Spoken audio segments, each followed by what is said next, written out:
বাংলাদেশ উন্মুক্ত বিশ্ববিদ্যালয়ের এইচএসসি পরীক্ষা 2026-এ যারা পদার্থবিজ্ঞান প্রথম পত্র পরীক্ষায় আগামী 7ই আগস্ট শুক্রবার সকাল 9 ঘটিকায় অংশগ্রহণ করবেন, আপনাদের জন্য আজকের ভিডিওটি খুবই গুরুত্বপূর্ণ।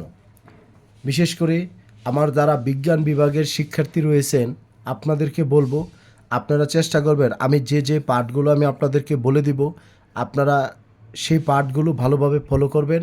তাহলে দেখা যাবে যে আপনাদের পরীক্ষায় আপনারা সৃজনশীল এবং এমসিকিউ আপনারা এখান থেকে কমন পাবেন।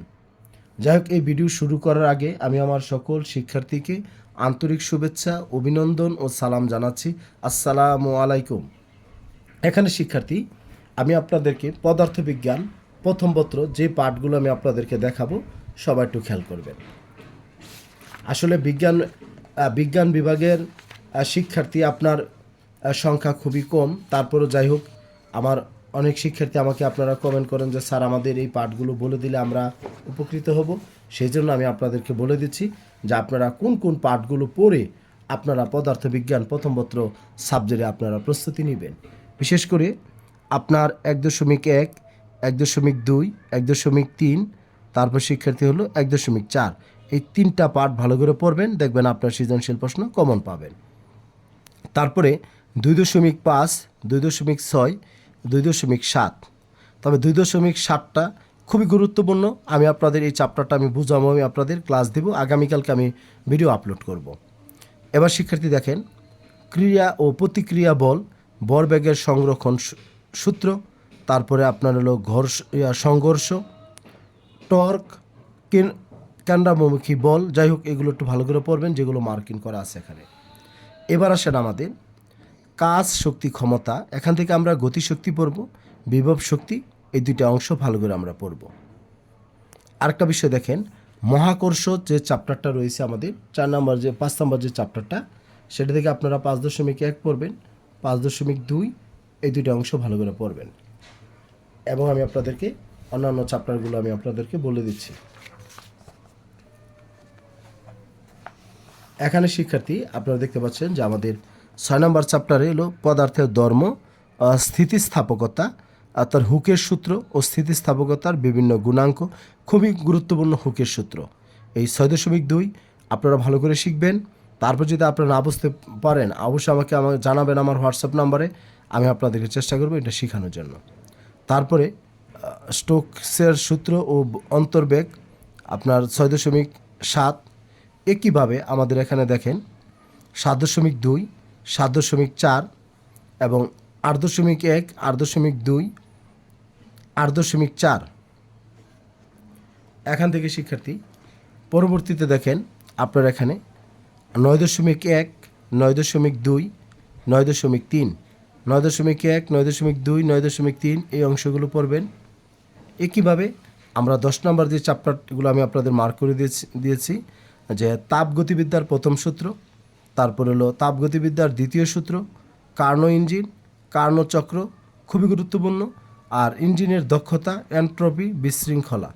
তাহলে আমরা এই বিশেষ করে যাদের একেবারে সময় কম, যা আপনারা প্রস্তুতি নিতে চাচ্ছেন কিভাবে নেবেন, আমি আপনাদেরকে বলবো আপনারা শুরুতেই এই বইটা খোলার আগেই আপনার প্রয়োজনে আপনারা এই অংশটা পড়েন, তাপগতিবিদ্যার সূত্র পড়েন, দেখেন আপনাদের পরীক্ষা প্রশ্ন কমন পড়বে। তারপরে এটা পড়ার পরে আপনাদের যদি সময় কম থাকে আপনারা এই যে গ্যাসের যেগুলো বলছে এগুলো পড়েন, গ্যাসের সূত্র বলে এগুলো পড়তে পারবেন, এগুলো খুব বেশি কঠিন না। এই অংশটা পড়বেন, পড়ে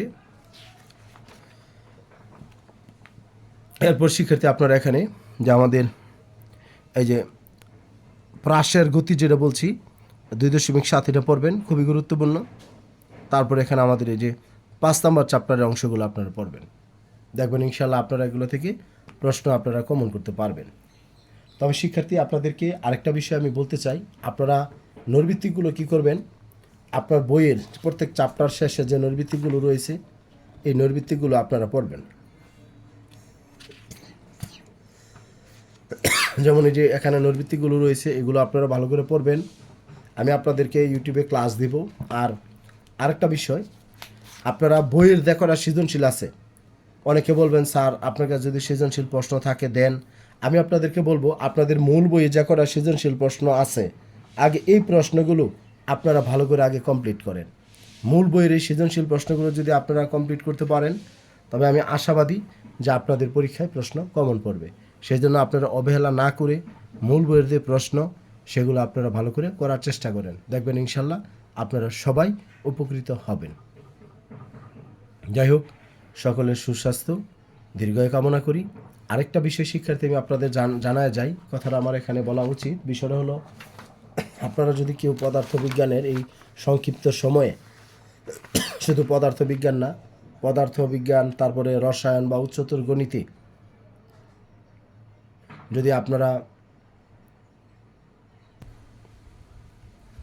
উচ্চতর গণিত প্রথম পত্র, তারপরে শিক্ষার্থী এখানে আপনাদের রসায়ন প্রথম পত্র, এই সাবজেক্টগুলোতে যদি আপনারা অনলাইনে এই পরীক্ষাকালীন সময়ে আপনারা যদি প্রস্তুতি নিতে চান, বিশেষ করে আপনাদের আজকে থেকে শুরু করে আপনাদের আগামী 8-14 তারিখ পরীক্ষা হবে আপনাদের রসায়ন, আর 15 তারিখ পরীক্ষা নাই, তারপরে 21 তারিখ পরীক্ষা হবে উচ্চতর গণিত। যাই হোক, আপনারা আজকে থেকে শুরু করে 21 তারিখ পর্যন্ত বা আপনাদের জীববিজ্ঞান পর্যন্ত যদি আপনারা অনলাইনে কোর্স করতে চান তাহলে আপনারা আমাকে জানাবেন, আমি আপনাদের স্পেশাল ক্লাস করাবো যাতে করে সবাই উপকৃত হন। আর সেই জন্য আমি আপনাদের বলে দিই, আপনাদের কাছ থেকে আপনার 1200 থেকে 1500 টাকা আমি এখানে নিব। আপনাদের এই 3-4টা সাবজেক্ট এটি আমি আপনাদেরকে পড়াবো পরীক্ষা পর্যন্ত। আপনাদের ক্লাসগুলো দিব রাত্রে 10টার সময় ক্লাস দেব যাতে আপনারা সবাই করতে পারেন। যদি কারো ইচ্ছা থাকে, এটা কোনো মান্থলি পেমেন্ট না, আপনার সপ্তাহে 5 দিন আমি আপনাদের ক্লাস করাবো। যদি কেউ করতে চান তাহলে আপনারা এই 01609781125 এই হোয়াটসঅ্যাপ নাম্বারে যোগাযোগ করবেন। তবে একটা কথা আমি আপনাদের বলি, আমি আপনাদের এই বিষয়গুলো যখন বোঝাবো তখন কিন্তু আপনারা দেখবেন যে আপনাদের কাজটা অনেকটা সহজ হয়ে যাবে। আপনারা যারা পড়াশোনা করেছেন, নিয়মিত ক্লাস করেছেন, তারা হয়তো বিষয়গুলো ভালোভাবে লপ্ত করতে পেরেছেন। যারা ক্লাসে যেতে পারেননি বা পড়তে পারেননি কিন্তু এখন পরীক্ষা দিতে হচ্ছে আপনাকে, সেই সমস্ত শিক্ষার্থীদেরকে বলবো আপনারা চেষ্টা করেন যে আমার কাছে হোক বা অন্য কোথাও হোক ভালোভাবে পড়ে আপনারা প্রস্তুতি নিয়ে পরীক্ষার হলে যাওয়ার জন্য, যাতে করে আপনাদের কাজগুলো সঠিকভাবে করতে পারেন। সবাই ভালো থাকবেন, সুস্থ থাকবেন। আসসালামু আলাইকুম।